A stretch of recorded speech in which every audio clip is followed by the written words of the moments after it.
น้องมาแล้วจะทำเปิดกันเยอะๆอ่ะวิดเลยวิดบ่ ยังน้อยนึง วิดบ่ ย่างมาแล้ว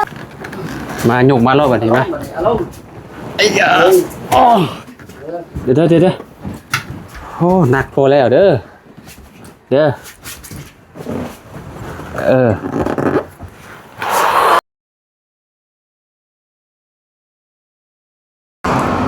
มาพี่น้อยเนาะ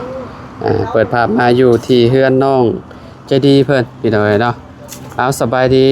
ทางเซาลี่โอ้โดยได้ยังกันนี่นะมันแตงยังกันนี่คือมาขลอนก่อนแคนแท้เลย มักแตงแบบว่า คอยว่ามังนาวน้อยสิดอกบ่แม่นเนาะมากอันนี้ติมักแตง แบบมักแตงนี่เขาไม่ได้ปลูกมันเป็นเองมันอยู่ให้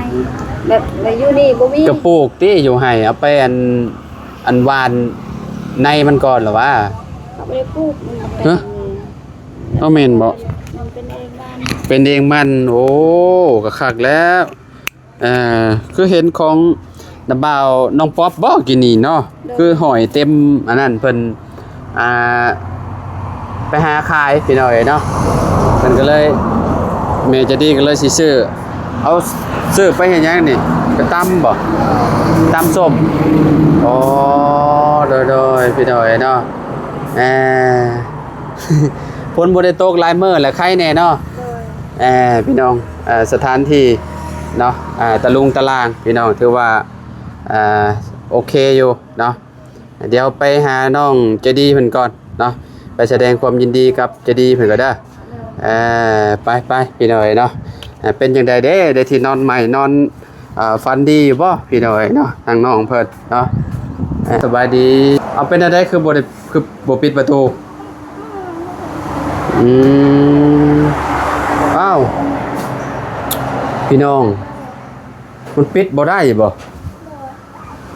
สมมุติว่าเอามาซิดฝั่งนี้เนาะมาซิดฝั่งนี้ก็สิติดอีกพี่น้อยเนาะติดประตูจะนอนเจ้าบ่ได้เปิดเลยบ่จะบ่ได้ปิดเลยบ่ติดมุมนี้พี่น้องเอ้ยเนาะเอาบัดเทื่อน้องเลี้ยงปิดได้เนาะบัดเทื่อน้องเลี้ยงผัดปิดได้พี่น้องเอ้ยบัดเทื่อน้องจะดีผัดปิดบ่ได้เนาะประตูติดถ้าอยู่มุมนี้ก็สมมุติว่าอัดเข้ามาก็ติดตัวนี้อีกเนาะเอาโซนพาคักแล้วบ่โซนคักแล้วเนาะโซนเบิดแล้วพี่น้องเอ้ยอ๋อเบิ่งสมุนว่าง่ายตู้น้องจะดีเพิ่นมาอยู่ฝากนี่ก็น่าสิได้จะดีได้อยู่นะบ่าวว่ะได้เลย คันว่าเจ้าเอาตูดมาฝากนี่บัดเลยตูดมาไว้ฝากนี่บัดเลยแล้วก็เอาตู้จะไปไว้ฝากนั่น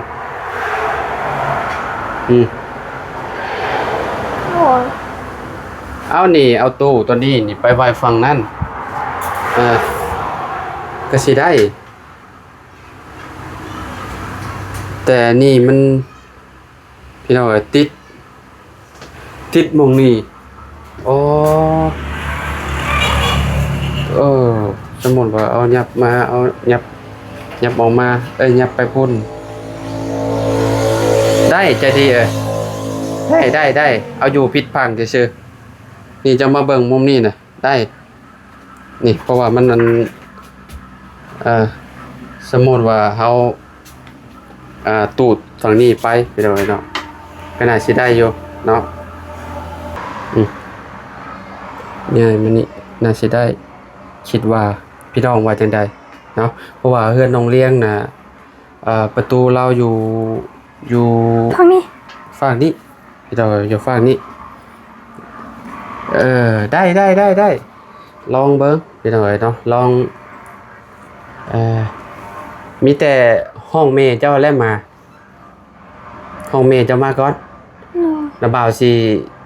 อันนั้นง่ายซอยสิตูดอันนี้ซอยว่ามันสิปิดได้บ่เนาะเห็นแม่เจ้าอยู่ตลาดค่ะติ ถ้าจะดีก็แป๊บนึงพี่ดอยเนาะพี่ดอยเนาะแม่เพิ่นกำลังมาพี่ดอยแม่จะดีเนาะเพราะว่าต้องรอให้แม่เรามาก่อนพี่ดอยเนาะเพราะว่าสิย้ายอันนี้ตู้กับแม่จะดีก่อนแป๊บนึงพี่ดอยเนาะเพราะว่าเพิ่นว่าเพิ่นปิดประตูบ่ได้เพิ่นได้นอนแบบบ่ได้อันนี้เลยพี่ดอยเนาะบ่ได้ปิดประตูเลยก็คืนโว้ยพี่ดอยเนาะก็ย่านแล้วจะดีเนาะ บ่ยันเลยค่ะ บ่ได้ปิดเมื่อคืนเนาะ โดย นอนแบบว่าโล่งๆเลยพี่น้องแนมเจ้าเนมเข้ามาก็เจ้าก็เห็นเด้พี่น้องเนาะนะมีแต่ย้ายตู้เด้นี่ย้ายตู้อันนี้เนี่ยก็ออกกับเพิ่น ลองเบิ่งพี่น้องเนาะว่าสิเป็น ไอ้กักหนัก จังใดเนาะเราว่าบ่ต้องปลดก็ได้คะแนนว่ามันบ่หนักหลายบ่เสื้อผ้าจะดีบ่หนักดอกเอาตูดออกมาลดหามคนละข้างอันนั้นโตที่ว่ามันหลุดออกกับป้าไว้ก่อน โดย พี่น้องเนาะพากันบ่ได้ต้องเอาอันที่นอนออกก่อนนี่ที่นอนเนี่ยต้องเอาออกมาพี่จะดีออกมาไว้อยู่นอกพี่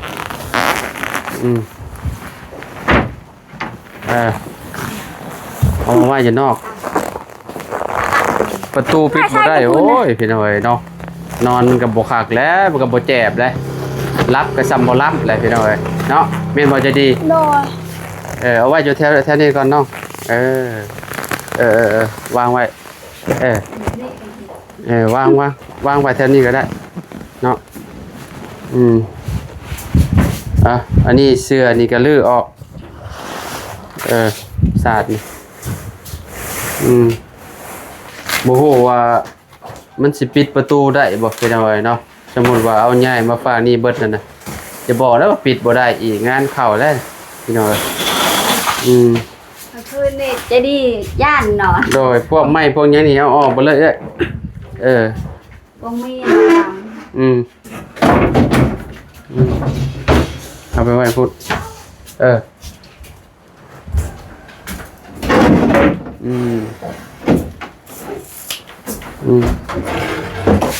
เอาไปไว้ก่อนเดี๋ยวไอ้น้องตังไปอ่ะโอ้ประตูเปิดหน้าต่างก่อนห้อยมันเอาขนาดเลย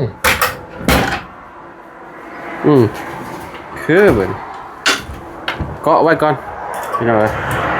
เดี๋ยว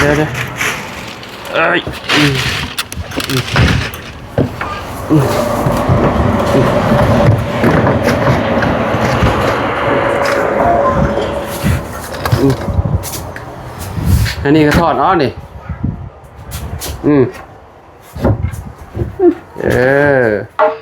ทอดเอาก่อน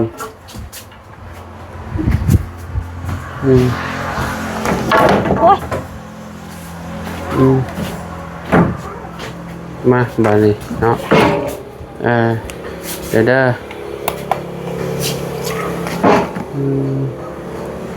ใจจะดีไปเลยจับกล้องให้เราบ้าไปเดี๋ยวถอดตัวนี้ออกก่อนเลยใช่ว่ามันติดตัวนี้เลย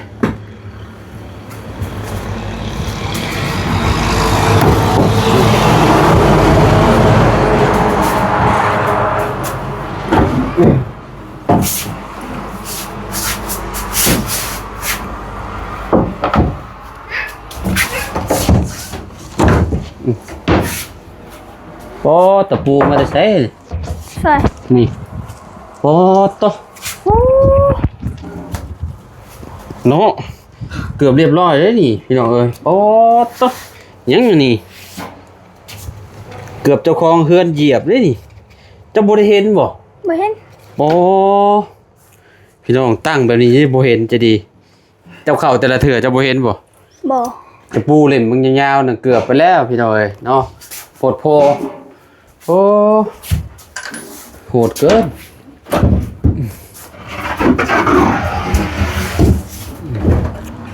มาบัดนี้เป็นจะดีบอลยกขึ้นครูโอ้ยบาดติดเลยบาดติดคนเลย บ่นี่ได้แพ้เลย ว้า ได้แพ้แล้วพี่น้อย สวัสดีเด้อ เด้อสวัสดีเด้อถ่ายดีเด้อย่ายอันนี้ให้เพิ่นเพราะว่า เอาให้อากาศได้ มันนั่นบ่ได้ เอาคือจะลาวอยู่พุ่นเด้อบ่ได้เอิ้นเอา ฮะ คือว่าเจ้าอยู่กิน บ่เฮาย่ายมันผิดแล้วประกอบรถได้เอาเข้ารถ ไอ้คนไหนก็ไปคนไหน อืม เพื่อนห้ามมันบ่ค้างเลยเนาะ แม่นโอ้เจ็บแพ้แล้วบาด น้ำเบา สิปิดได้บ่ไอ้ดีบัดนี้จ้ะได้แม่นถือเลยใช่ปะบ่บ่ถือทุกใส่สั้นนี่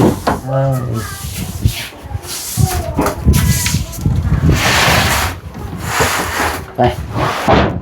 คือเก่าจากใช้มองอันนั้นบัดนี้ ชื่อบ่นี่ ใช่มองประตูมันอยู่มองไรพอดีเลยโอ้ เก่า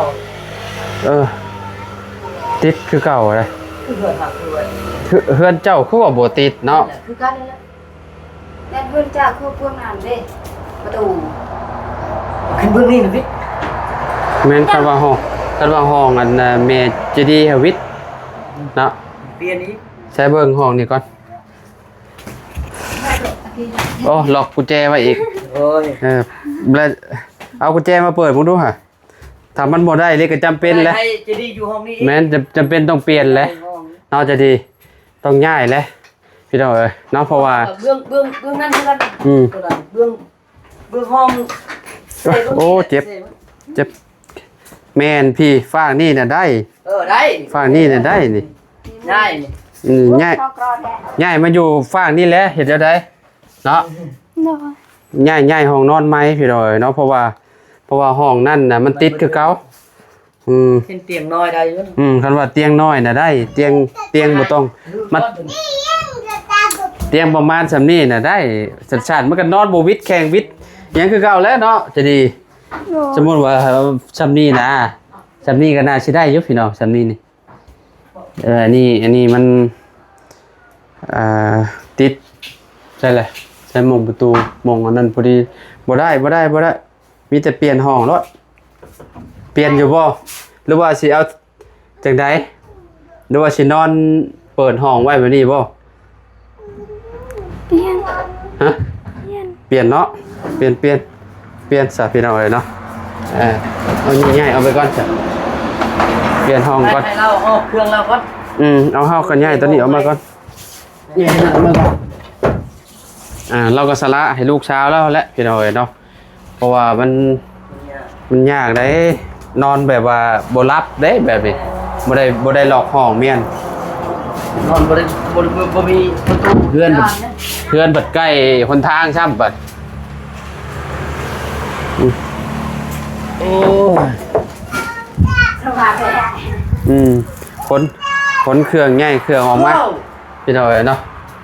ใครได้ดอกเครื่องคอมบ่หลายปานใดยังง่ายได้อยู่พี่น้องเอ้ยของใจดีแล้วมีแต่อยู่ในห้องซื่อๆพี่น้องเอ้ยเนาะตะปูเด้ปักเหลี่ยมปักยาวๆหนึ่งเกเดอยู่จะดีว่าโบเห็นอ๋อ ชุดตะปู เอาตะปูตะปูที่เจ้าเก็บเมียนน่ะตะปูมันอยู่แบบนี้นะตะปูมันอยู่นี่มันอยู่แบบนี้นะมันอยู่แบบนี้นะเพราะว่าคะแนนเขาเหยียบเมื่อกี้นี่เรียบร้อยเขาได้แพ้ไปแล้วแพ้หนึ่งพี่น้องเอ้ยเนาะ ตัวนี้เอาออกได้ใส่ อันนั้นก็เอาเมียน ไว้อยู่นี่ อันนี้ปึ้มเตรียมไว้เลยได้นี่ปึ้มมายัง บางที ประมาณ ทีหนึ่งโอ้พี่น้อยเนาะ ในการเตียงในที่ แป๊บนึงจะดีไปบ้านนี้พี่น้อยเนาะเปลี่ยนห้องนอนให้เจดีก่อนโอ้ยได้แบบนี้เนาะเจดี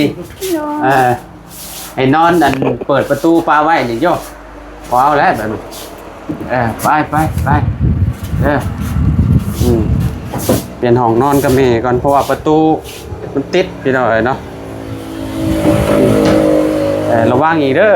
คือเฮากินนี่ได้ไปแล้วกินนี่ไปชุดแจเลยไอ้เออ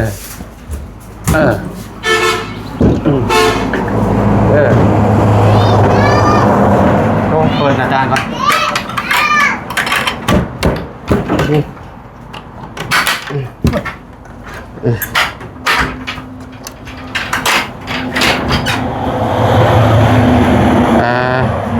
โอเคมาประกอบก่อนพี่น้อยเนาะ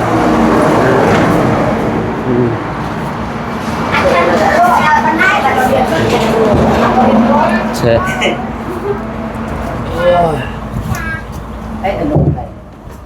มุมนี้อันนี้มันอันนี้นะอันนี้มันอันนี้นะที่ยังว่าอยู่พี่อันนี้ไปประกอบรถไอ้อันนี้เอาไปประกอบรถฮะนี่เอาตัวนี้ไปประกอบพุ่นเอาไปประกอบพุ่นเอาเสียบเขารถพุ่น ตัวนี้บ่ โดยแมนวิทย์บอกวิทย์บอกในชีวิตที่เอาเข้ากรอบก่อนลองเบิ่งบ่คะแนนว่ามันบ่ในเฮายับพีก็ได้มันยังติดอันนั้นวิทย์บอกพอดีบ่รอมึงดูชาลีโอ้น้อยหนึ่งเนาะยังน้อยหนึ่งบ่นี่เอาเข่าอีกก็ได้นี่เข่าแจ้นี่มันเอาเข่าได้อยู่เดี๋ยวเอาตัวนั้นมาประกอบก่อนใครแน่มันวิทย์พี่ดอยเนาะได้ชั้นนี้ละบ่ได้เข้าก็ได้โดยช่วงผมเมื่อยจะเจาะกันแน่เด้อเตียงนังเรียนมึงเทื่อใส่อยู่บนห้องเฮาบ่วิทย์แม่นบ่ห้องเจ้าประตูบ่ได้น่ะเด้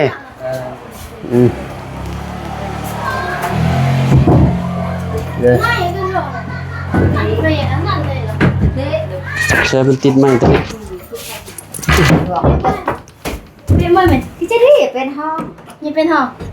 ปิดประตูหมดได้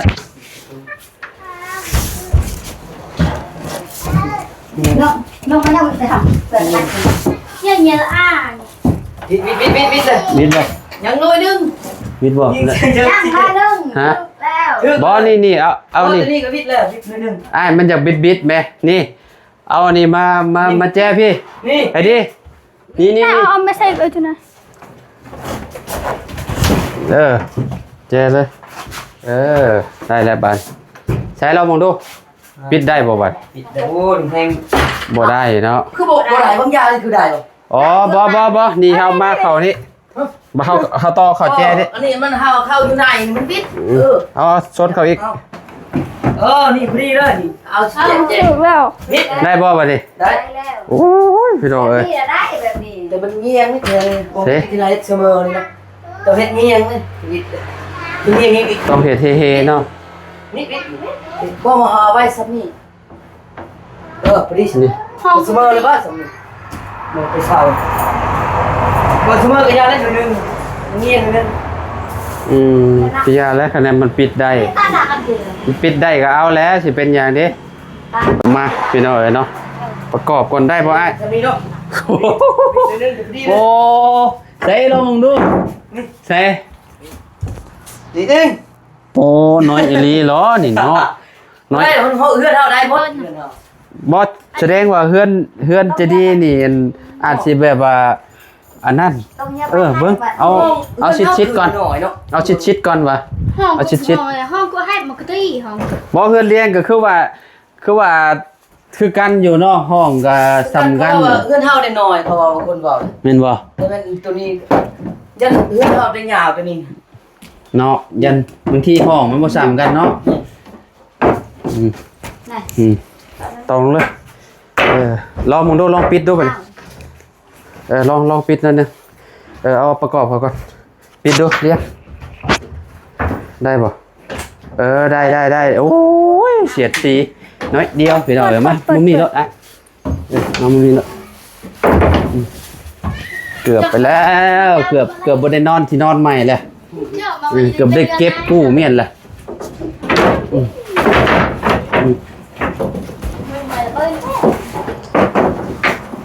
ห้องจะแล้วกับที่ห้อง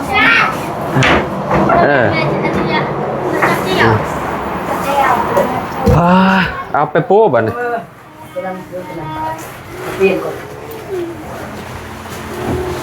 แป๊บนึงละ ไปพี่น้อยเนาะตอนนี้ก็ประกอบแล้วแหละโอ้ปิดได้พี่น้อยเนาะเกือบบ้านยกซอยกันแหละมันจังได้ เจ๊นั่นค่ะ โอ้ยมึงเรียกจับมาดิไว้เจอดิมันต้องเอาอันน่ะออกได้ เป็นยัง บ่เอาอันเครื่องออกมันออกบ่ได้ดิมันต้องได้นอนเข่าเด้ บ่ได้บ่เบิ่งออกได้บ่ ได้บ่ เบิ่งออก ติดได้ฮะมันต้องได้นอนออกก่อน แต่อันเด็กเว้ยก็ เอาออกเสื้อผ้านะเก็บเสื้อผ้าออกก่อนมาดิพี่น้องเอ้ยเจ้าเดี๋ยวเอานอนลงนอนลงนอนลงเ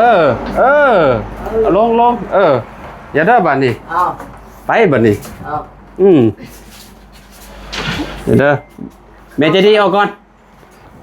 ให้เมนเจดีเอาก่อนจับดีๆนะเมนเจดีไปป้าเลยเด้อคือสิบ่นักบันได เบิ่งนะ ไปเลยเดี๋ยวเด้อกับสิได้ไปนอนไปคือเก่าแล้วนอนเขาก่อนเอาเขาก่อนไปเอาไปอยู่ ได้เบิ่งหาบ่ได้ไว้ก่อน เอาไว้อยู่มุมและมุมแจนี่เมนแจนี่ไปเขาเลยเมนเจดี เอาข้าวอยู่ชนะเลยเอาข้าวอยู่โต๊ะนั่นเลยมัน เฮ้ย บ่จะมันชันเอาข้าวอยู่โต๊ะ อเดะเบิ้งอเดะ ให้เราข้าวอยู่โต๊ะก่อน เดี๋ยวเด้อเจ้าเฮมาพี่ไอ้นี่พี่ฟ้านี่พี่เดี๋ยวเอาเดี๋ยวมันอันนั้นเด้อมือเจ้าเด้อเดี๋ยว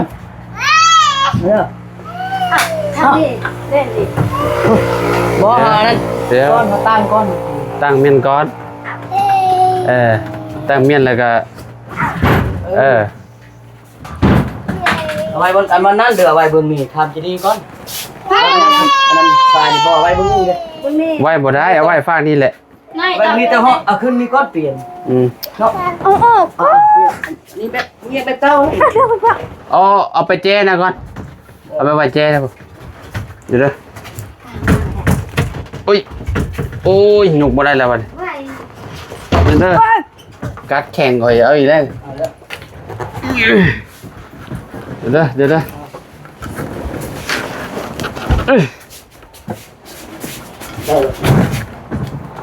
มีแต่เอาขึ้นมานอนพี่รถไอ้นอนพี่รถบ่ไหวเลยนักแห้งเลยเอานอนลงแล้วนอนลงจับเมจิดิมาหันมาบัดนี้มาธรรมดาหยุ่งใหญ่เฮือนนี่พูไปพูนขึ้นรถเมจิดิมาบัดนี้เดี๋ยวไรบ้ามาหยุ่งมารถบัดนี้มาไอ้ยาเดี๋ยวโอ้หนักพอแล้วเด้อ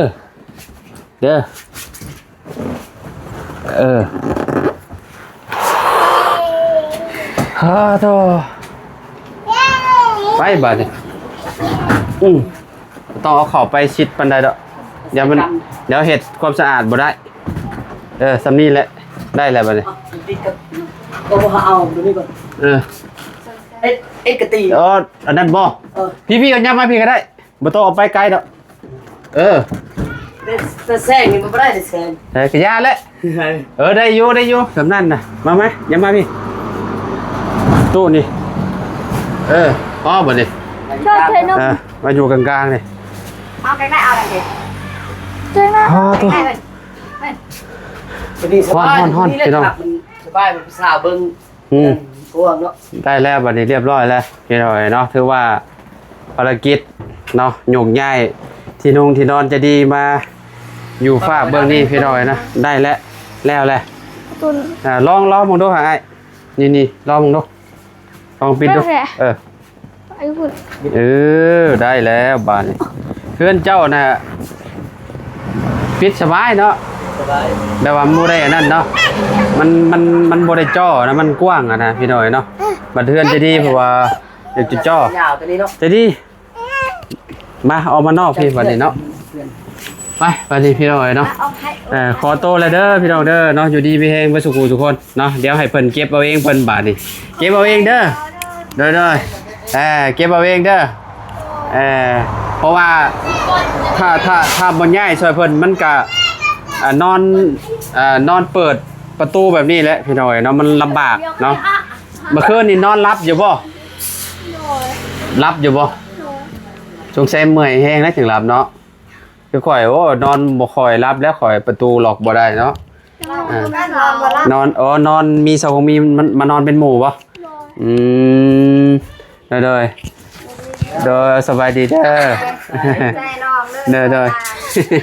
โอเคมาไม่นะบ่าวไปพี่น้องลำลาแล้วเอาสบายดีปะลุงก่อนไปพี่น้องเนาะพอกันใหม่โดยขอบใจอ้ายโดยทางไอดีพี่น้องเนาะเพิ่นมาซอยกันเนาะซอยน้อง